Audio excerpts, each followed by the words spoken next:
Muitas vezes conhecer a história nos ajuda a entender o presente. Isso também nos dá uma luz com relação a como poderá ser o futuro. Nas histórias automotivas de hoje, vamos falar da origem do sistema Camon-Ray. Se gosta de tecnologia automotiva, está no canal certo. DPN, da paixão ao negócio.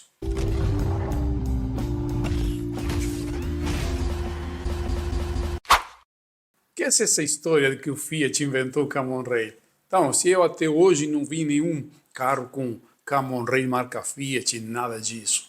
Então, bom, vamos entrar um pouco nessa história que é bem interessante, como tantas outras que existem no desenvolvimento da indústria automotiva e essa colaboração que existe entre os diferentes fabricantes que levam a onde estamos hoje com todos esses sistemas muito precisos, super elaborados, que equipam os automóveis que nós utilizamos. Mas muito bem, vamos fazer um pequeno.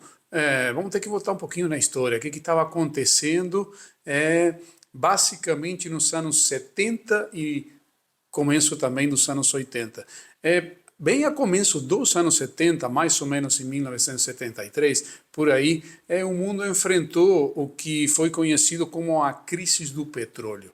Começou a faltar petróleo, começaram a subir os preços, começaram essas associações entre países, essa geopolítica que sempre complica, fez com que o combustível, todos eles, seja cada vez mais escasso e cada vez mais caro. Então, aí isso estava ameaçando a indústria automotiva.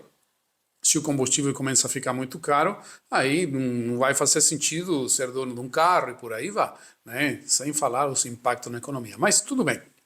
Fabricantes tinham que queimar a sua cabeça para fazer motores cada vez mais econômicos e pensar em novas tecnologias. Aí foi que surgiu, principalmente na Europa, a ideia de trabalhar com os diesel, os motores a diesel, que se chamam rápidos. Motores a diesel que normalmente eram de aplicação em pesados, caminhões, navios, indústria em geral, veículos, máquinas de grande porte. Agora, será que a gente não consegue trazer esses motores a diesel para os veículos da linha leve? Por que era isso? Porque era evidente, a engenharia já tinha comprovado que o rendimento energético do combustível diesel, o gasóleo, como chamam em alguns países, ele tem uma maior liberação de energia. Então, assim era mais eficiente. É mais eficiente em termos dessa transformação da energia química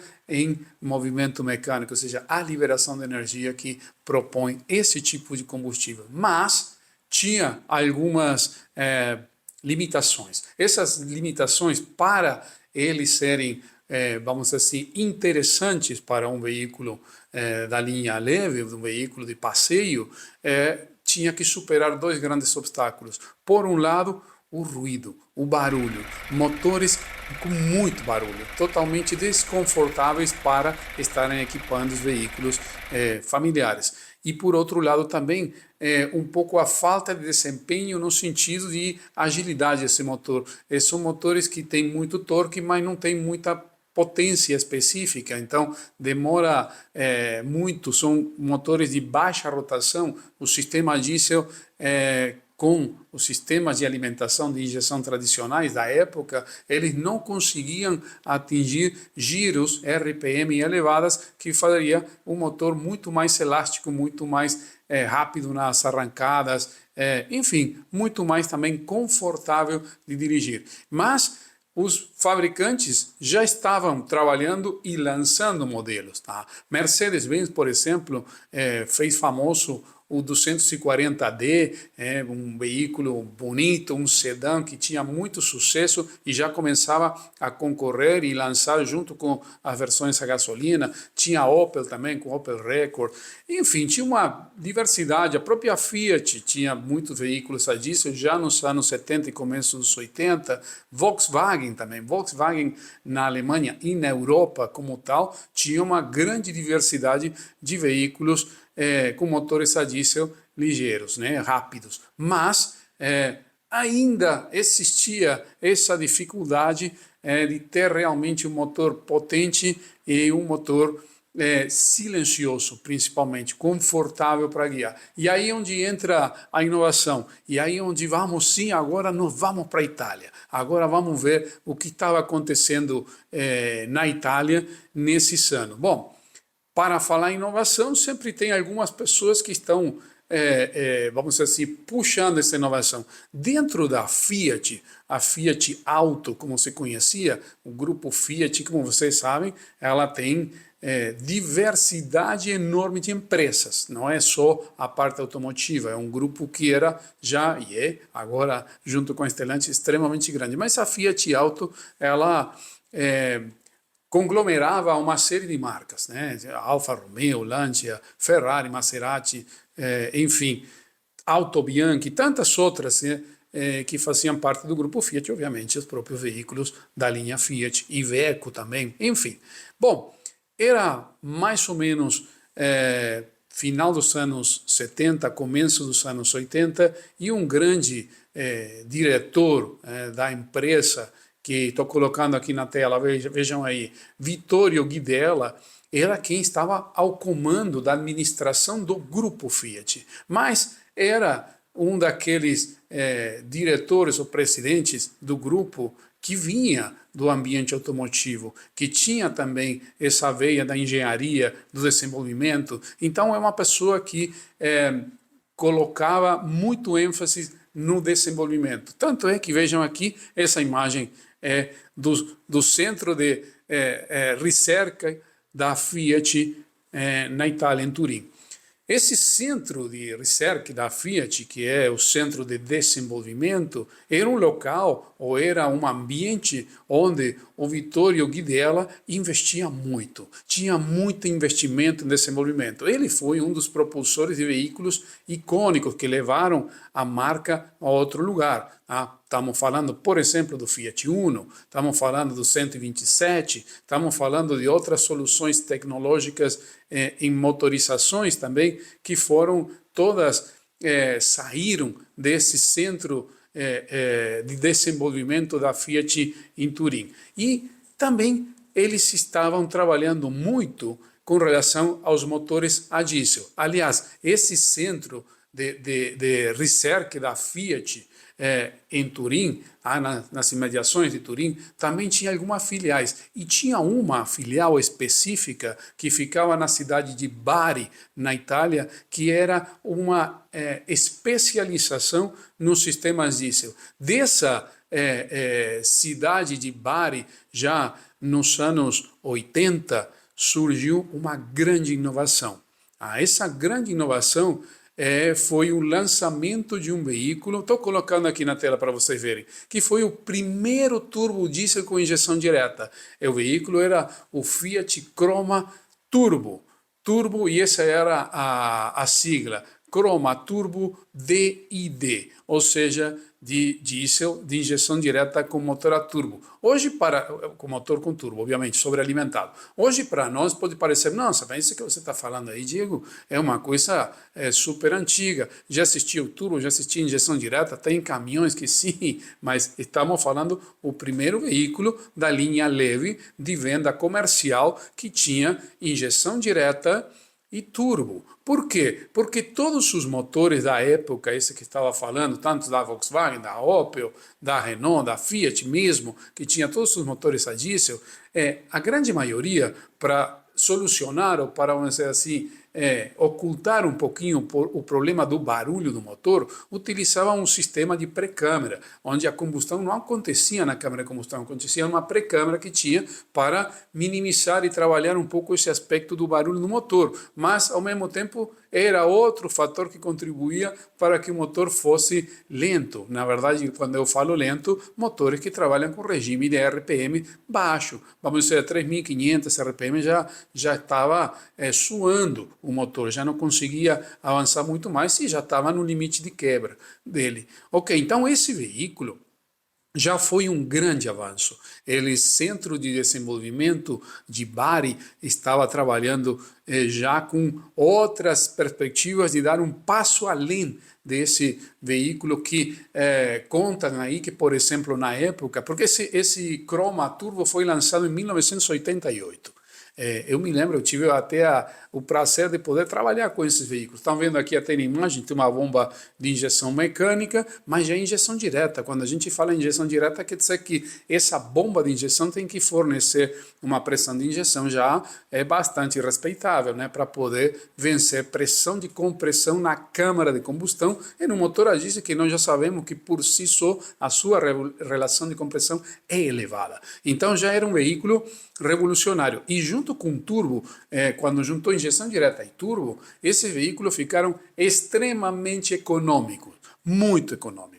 Tanto é que, esse que estava para contar para vocês, existiam os testes que faziam as revistas da época, assim, a 4 rodas que temos aqui no Brasil, também tem a 4 rodas da Itália. A 4 rodas da Itália era super respeitada com relação a esses testes que fazia dos veículos que lançavam. E eles mesmos contam que tiveram que repetir o teste 3 vezes, porque eles achavam que era o instrumento de medição dele que estava errado, porque era mais do dobro da economia do quilômetros por litro que oferecia esse Fiat Croma. Então, assim, já veio com uma grande revolução no sentido de trabalhar com injeção direta, conseguir controlar um pouco o barulho, mas nem tanto ainda tinha, era um motor áspero, por dizer de alguma forma, tá? Mas já começaram a poder trabalhar com mais RPM e com uma gigantesca economia de combustível. Começou a ficar interessante fazer isso. Outros fabricantes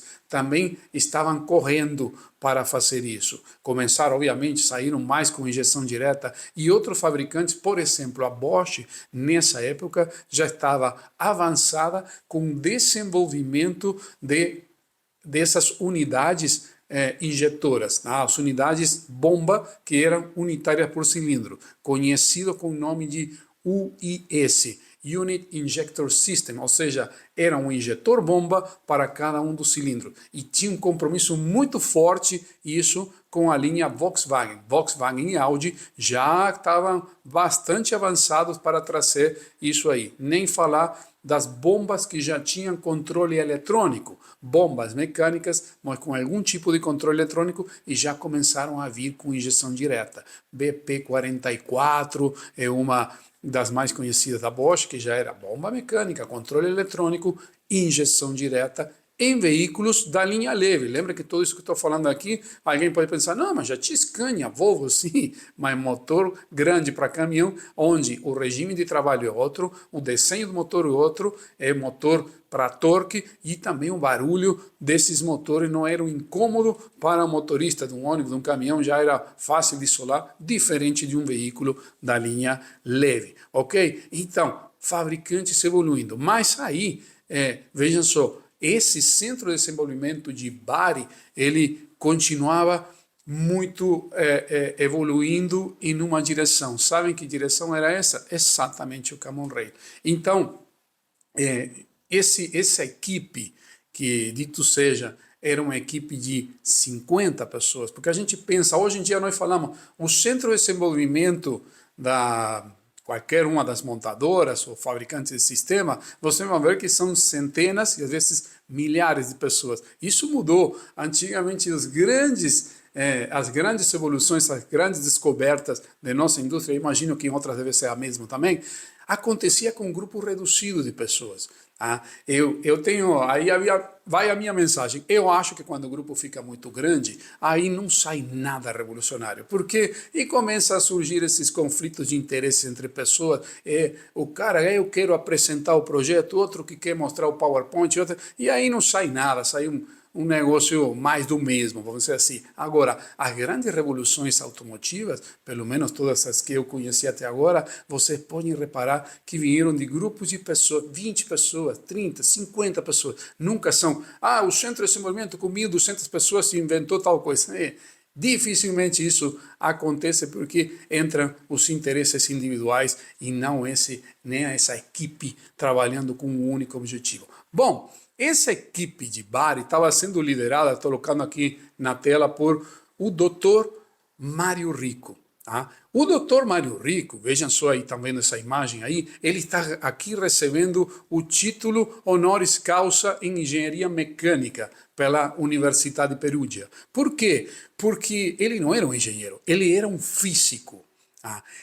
Obviamente era um doutor em física. E por que o doutor em física estava liderando o time da desenvolvimento da Fiat em Bari dos sistemas a diesel?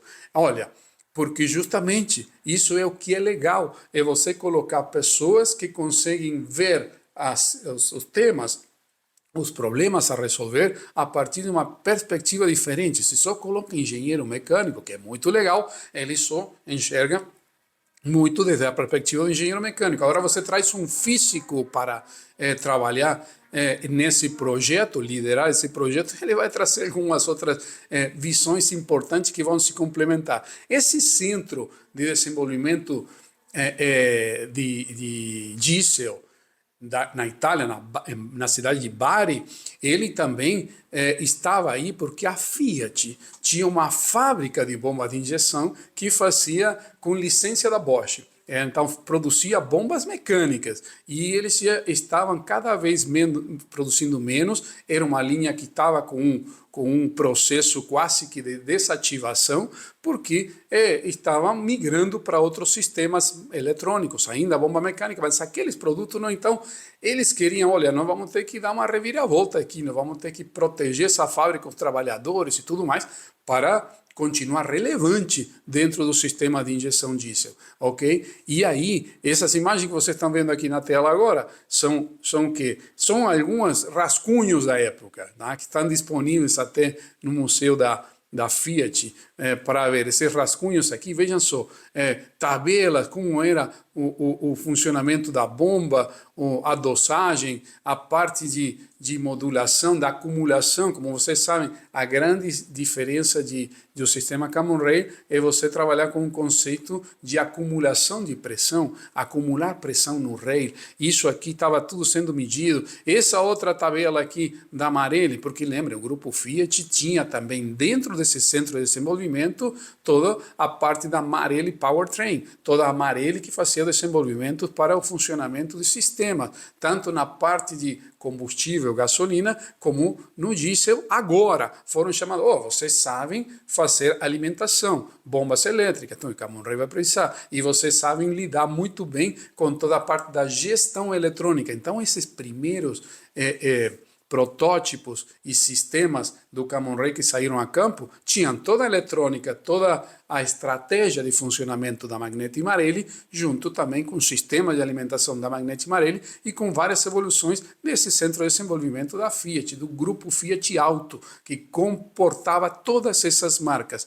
E aí contam os engenheiros da época que estavam começando os anos 90, um pouquinho antes dos anos 90, o objetivo era já testar esses protótipos. Então, o ano 86, 87 e 88, se lembram que o Croma foi lançado em 88? Já em paralelo estavam testando protótipos do sistema Common Rail. E eles chegaram a colocar todo um sistema Common Rail no mesmo Fiat Croma, aquele que tinha um motor turbo injeção direta, onde o rendimento em economia, a diminuição do barulho e principalmente a potência aumentou para caramba. Eles viram, olha, a gente tem um sistema que é muito melhor, é muito mais revolucionário. Nessa época também já estava sendo controladas as emissões, bastante, as exigências eram altas, então a gente conseguiu agora um sistema que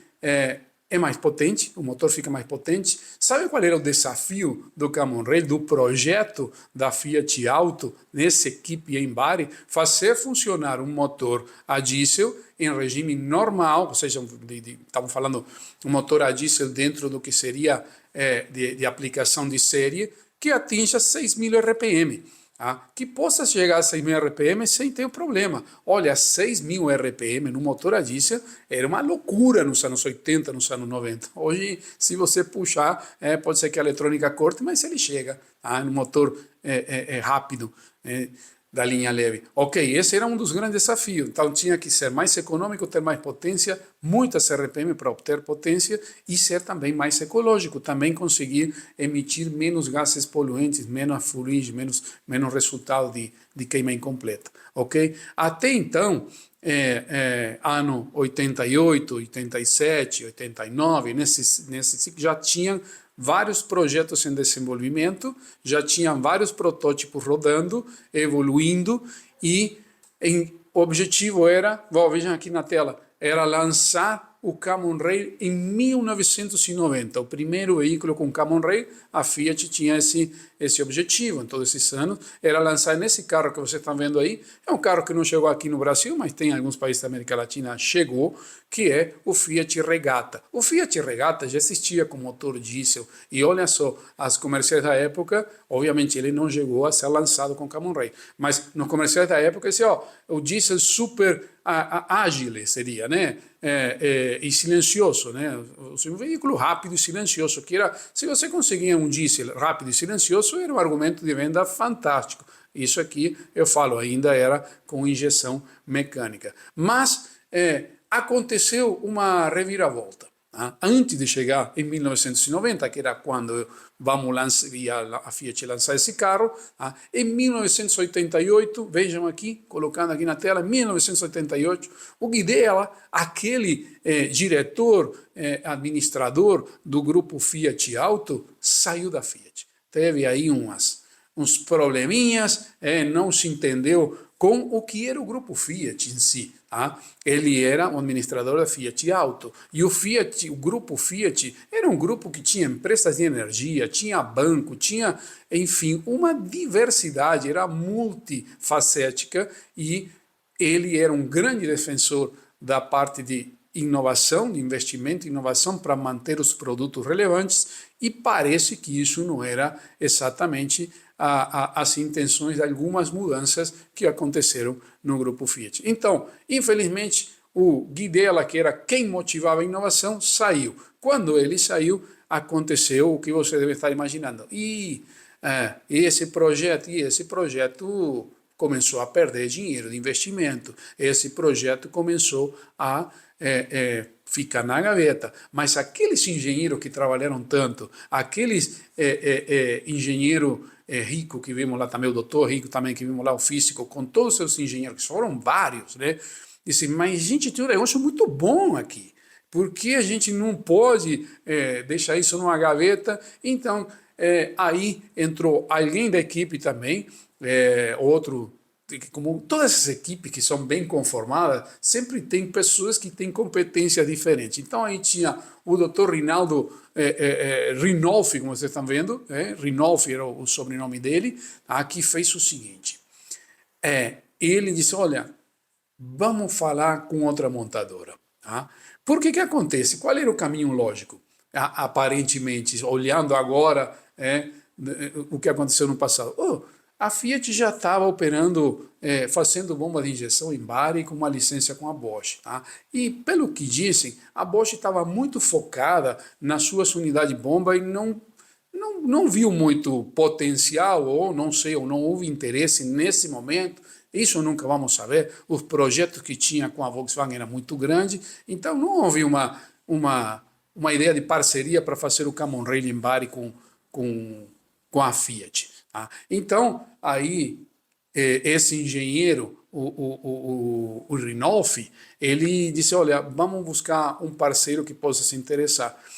E foi falar com a Mercedes. Cara, isso foi uma jogada genial. Por quê? Porque, olha, eu sempre falo, até quando falamos com as empresas, de você quer ter sucesso, então você pensa quem é o cliente de teu cliente.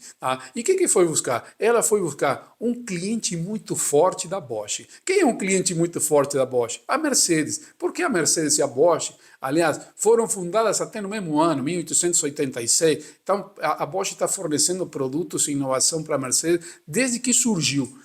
Então tem uma proximidade, ou tem uma parceria de muitos anos, de centenas de anos. Então os caras disseram, vamos oferecer para a Mercedes. E a Mercedes que estava com motores bons, mas ainda naquela condição, bomba mecânica, pré-câmera, duravam pra caramba esses motores, mas não era um motor dos sonhos, tá? Ainda tinha muita gente, eu prefiro gasolina, enfim, e estava vindo uma revolução por outro lado, com as unidades de bomba e outros sistemas, e quando viram os resultados que a Fiat obteve com seus motores a partir dos protótipos do Camon Ray, que ainda não tinha nada em série, aí disse, ok, aí voltou para a Bosch e disse, eu quero Camon Ray, eu preciso Camon Ray e eu tenho que fazer o Camon Ray. Resultado da ópera, a Bosch comprou o projeto da Fiat.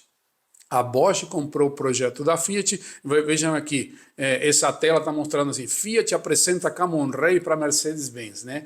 Porque, eu que acabei de contar, e aí está mostrando a foto do primeiro Mercedes que saiu com Camon Ray, né? Que foi a série 202, a série C, né? Com sistema CDI. A partir daí a Mercedes começou a chamar todos esses motores de CDI, e a história já é conhecida. Mas, enfim, então a Mercedes foi lá e pressionou a Bosch, mas eu quero esse sistema. Então a Bosch foi e não teve outra a não ser comprar todo o projeto, todo o desenvolvimento da Fiat Magneti Marelli, do grupo Fiat Auto, inclusive assumiu a fábrica de Bari, a fábrica de componentes diesel, e começou a fazer as primeiras bombas de injeção em sistemas diesel em Bari.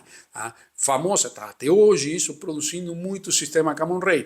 Por quê? Porque agora se entendeu que esse era o futuro e que aí tinha muitas opções para desenvolver o veículo diesel. E aí você pode se perguntar, e por que a Fiat entregou em bandeja assim? Porque não conseguiram convencer? Não, porque não era tão fácil assim. Não era só uma questão de dinheiro, de ter dinheiro para evoluir mais o sistema. É que o sistema Camon Ray, como vocês entendem muito bem, se precisa de uma tremenda engenharia industrial, engenharia de precisão, mecânica de precisão. E não tinha ninguém melhor do que a Bosch para fazer isso. Era a parceria certa. Camon Ray e Bosch era a parceria certa. A Bosch tem anos de experiência fazendo injetores, fazendo bombas, componentes de alta pressão com extrema precisão. Coisa que dentro do grupo Fiat isso não estava tão evoluído, poderia colocar dinheiro, mas ia ter muito tempo também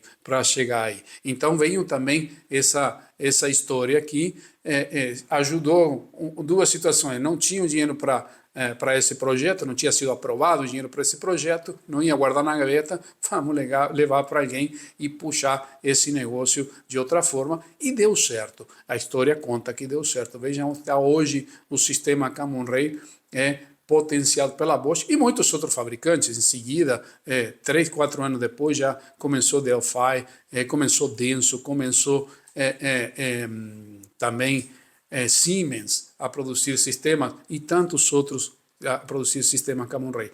Mas e esse acordo tinha da venda, obviamente ninguém vai saber por quanto venderam, se foi caro, barato, entregaram a preço de banana ou pagou uma fortuna, isso nunca vamos saber. Mas sim, há uma parte do acordo que a gente sabe que era o primeiro veículo com sistema Camon Ray a ser lançado no mundo, teria que ser um veículo do grupo Fiat. Aí depois, na sequência, poderia vir o segundo veículo, que iria ser um Mercedes, que foi aquele Classe C que nós vimos aí. Mas em tela estou colocando para vocês qual foi o primeiro veículo com sistema Camon Ray lançado no mundo. Foi esse bonito, lindo carro, que é o Alfa Romeo 156, 156 de 1997. Esse foi o primeiro veículo com sistema Camon Ray. Estamos falando de veículo da linha Passeio, obviamente. Vejam só aí também alguns detalhes.